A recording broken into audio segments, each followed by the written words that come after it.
Martin Rinkart nasceu no dia 24 de abril de 1586 na cidade de Eilenburg, região da Saxônia, hoje Alemanha. Era filho de Georg e de Salomé Rinkart. Depois de ter frequentado a escola de latim na sua cidade natal, Martin Rinkart recebeu em 1601, agora com 15 anos de idade, uma bolsa de estudos como aluno e corista da Escola São Tomé, na cidade de Leipzig.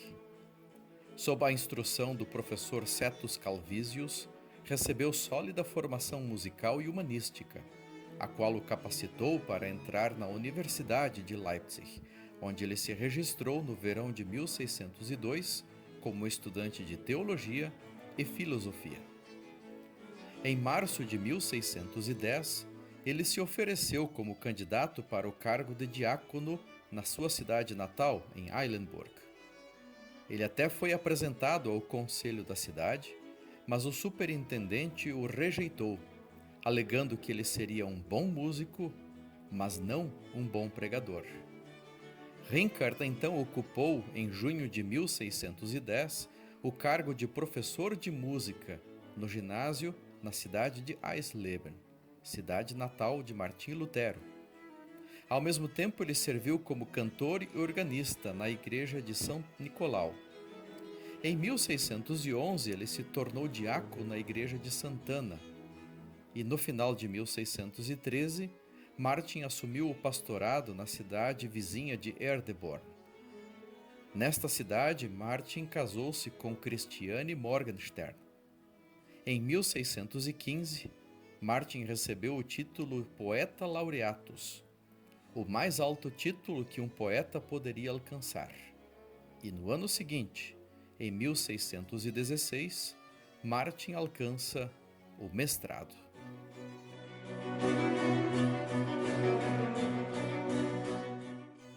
Com 31 anos de idade, lhe foi oferecido o cargo de arquidiácono, ou seja, pastor, na igreja de São Nicolau, na sua cidade natal, em Eilenburg.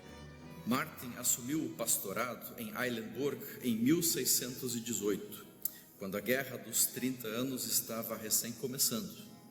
Ele faleceu no dia 8 de dezembro de 1649, pouco depois da Guerra dos 30 Anos ter chegado ao seu fim com o Acordo de Paz de Westfália. Martin tentou atender à demanda da comunidade e da sua igreja com todo o empenho e dedicação, mesmo estando debaixo de grande angústia, fome, peste e doenças. É claro que ele teve que aguentar também o aquartelamento de soldados na sua própria casa, bem como os saques frequentes do seu pequeno estoque de grãos que ele tinha para suprir as necessidades da sua família. Mas tudo isso era apenas uma preocupação pequena diante do que estava por vir. A guerra se desenvolvia no seu auge. O exército sueco, comandado pelo rei Gustavo Adolfo, foi derrotado na Batalha de Lützen em 1632. A batalha colocou frente a frente tropas protestantes, na sua maioria suecos, e tropas católicas, na sua maioria oriundas do Sacro Império Romano Germânico. Franceses e espanhóis também entraram na guerra com os seus próprios exércitos. Mas a fim de ampliar a sua força, vários grupos de mercenários eram arregimentados por ambos os lados. Estes, os mercenários, pilhavam e devastavam o que encontravam pela frente.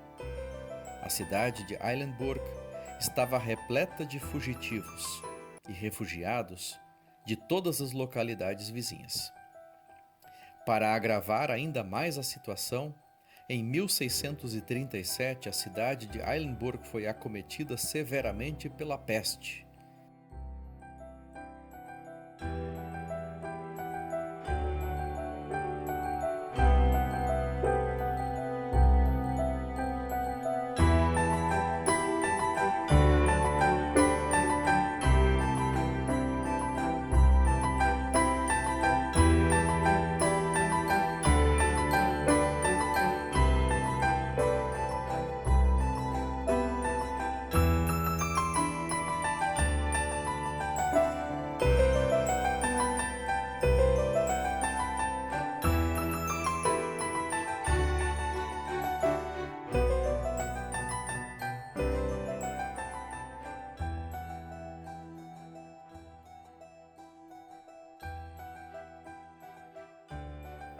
A epidemia ceifou milhares de vidas.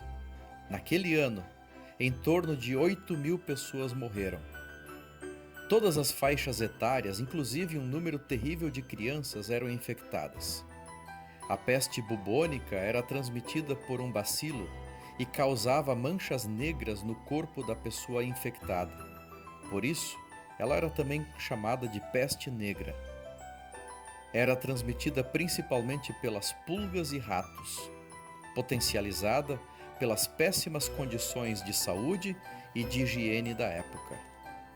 Martin Rinkart tentou trazer alento para as pessoas da sua época, trabalhando de forma incansável, principalmente para aquelas que estavam agonizando em virtude da peste.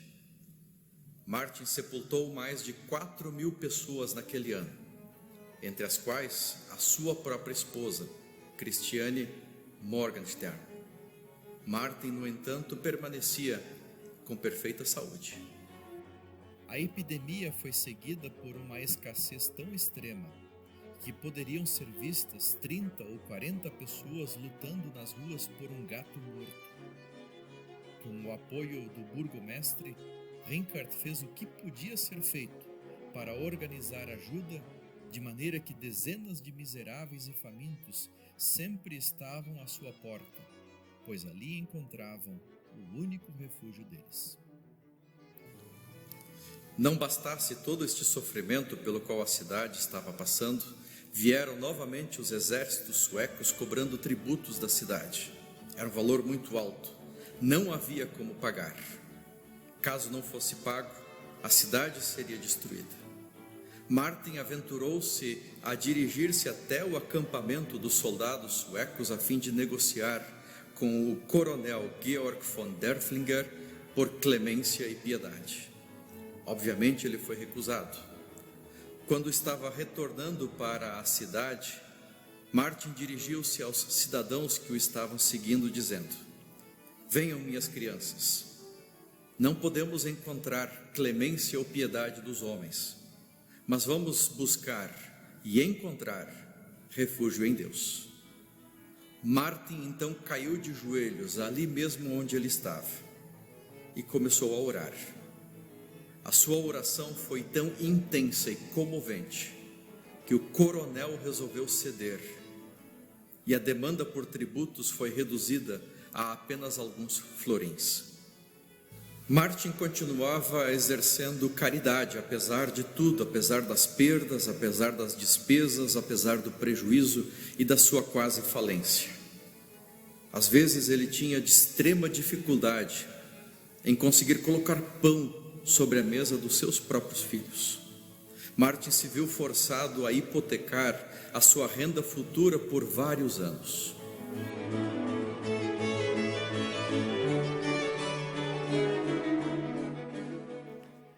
A atuação de Rinkart é marcada inteiramente pela sua convicção de fé. Ele é um representante dos poetas cristãos da época do confessionalismo luterano. Rinkart admirava a história de Martim Lutero e prestou sua homenagem ao reformador escrevendo um ciclo de 7 peças teatrais sobre certas passagens da vida de Lutero e sobre a história da Reforma, para com elas fortalecer a fé dos seus contemporâneos. Rinkart deixou um legado histórico sem igual. Dos seus muitos escritos e poemas, sem dúvida, a obra mais conhecida é o coral Dai graças ao Senhor, louvai seu nome santo. No original, Nun danket alle Gott mit Herzen, Mund und Händen. Rinkart é o autor da letra e também da melodia deste hino. O músico Johann Krüger fez em 1647 pequenas modificações na melodia. Contudo, grandes compositores, como Johann Sebastian Bach, Felix Mendelssohn, Johannes Brahms, Johann Pachelbel, entre outros, utilizaram a letra e a melodia de Rinkart em suas próprias obras. Johann Sebastian Bach, por exemplo, no ano de 1730, em Leipzig, compôs uma cantata com o título Nun danket alle Gott.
Uma simples laje de arenito indica a sepultura de Martin Rinkart perto do altar da igreja na qual ele serviu por 32 anos.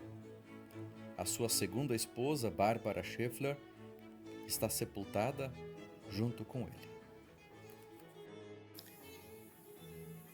Rinkart viveu em um mundo marcado pela doença, pela tragédia e pela morte. No entanto, a sua fé em Cristo permaneceu inabalável.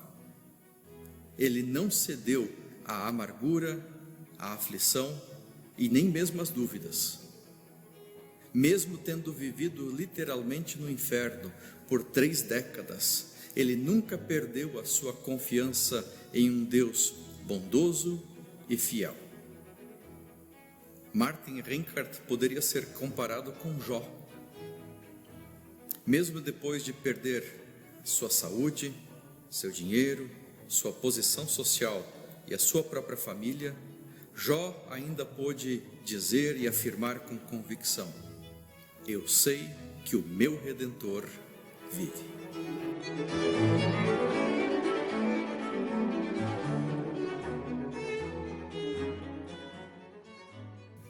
O cenário era desolador. Uma guerra prolongada e uma epidemia que se espalhava cada vez mais. Junte-se a isto ainda o colapso econômico, a fome e a miséria de todas as pessoas. Mesmo olhando tudo isto ao seu redor, Martin Rinkart ainda encontrou inspiração para compor este belíssimo hino. Dai graças ao Senhor, louvai seu nome santo. A Deus o Criador, erguei o vosso canto, porque jamais cessou de nos abençoar e nunca abandonou seus filhos do pesar. Martin pôde dizer isto, porque ele não olhava para as coisas ao seu redor, ele olhava para Cristo.